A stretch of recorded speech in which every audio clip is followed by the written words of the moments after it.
রাজবাড়ির নুরাল পাগলার মাজার মানুষে ভাঙ্গে দিচ্ছে। বাংলাদেশের শত শত মাজার আছে, এইসব মাজার তো মানুষে ভাঙতেছে না। তো নুরাল পাগলার মাজার কি লেগে ভাঙলো? অবশ্যই কোনো কারণ আছে। নুরাল পাগলা এমন কিছু করছে যে মানুষ মাজার ভাঙতে বাধ্য হইছে। বাংলাদেশের মানুষ যদি মাজার বিরোধী হইতো তাহলে তো সব মাজারই ভেঙে দিত, শুধু নুরাল পাগলাটা না। আমি একটু জানার চেষ্টা করছি নুরাল পাগলার দোষগুলো কি কি। কি দোষে নুরাল পাগলার মাজার ভাঙলো? কি দোষে নুরাল পাগলার লাশটা পর্যন্ত মানুষে পুড়াই দিল? নুরাল পাগলা যে পাগলামিগুলো করছে, ওই পাগলামিগুলো যদি আপনি জানেন তাহলে আপনারও মাথা খারাপ হয়ে যাবে। নুরাল পাগলার প্রথম পাগলামি, প্রথম ভণ্ডামি, সে নিজের ইমাম মাহাদি দাবি করছে। ইমাম মাহাদি দাবি করার মাধ্যমে সে আলোচনাতে আসছে। নুরাল পাগলা তার ভক্তদেরকে বুঝাইতো কোরআন শরীফ হচ্ছে বুঝপাতা, কোরআনের কোনো মূল্যই নেই।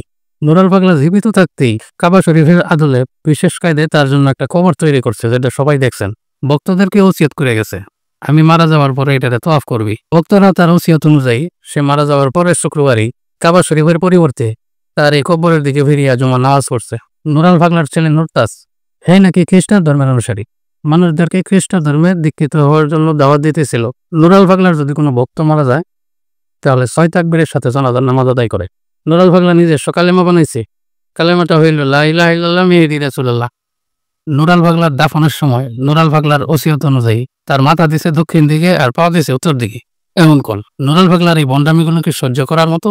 নুরাল পাগলার মাজার ভাঙ্গা মানুষের উপর ফরজ হয়ে গেছিল, মানুষের ফরজ কামটাই করছে। নুরাল পাগলার মাজার ভাঙ্গার আগে জনগণ প্রশাসনকে জানাইছে যে এই সমস্যার সমাধান করে দিন, এগুলো বন্ধ করেন। প্রশাসন এই কর্মকাণ্ড বন্ধ করে নাই, কারণ প্রশাসনের কিছু লোক আছে, কিছু রাজনৈতিক নেতা আছে, তারা এই মাজার থেকে বাসুয়ারা পায়।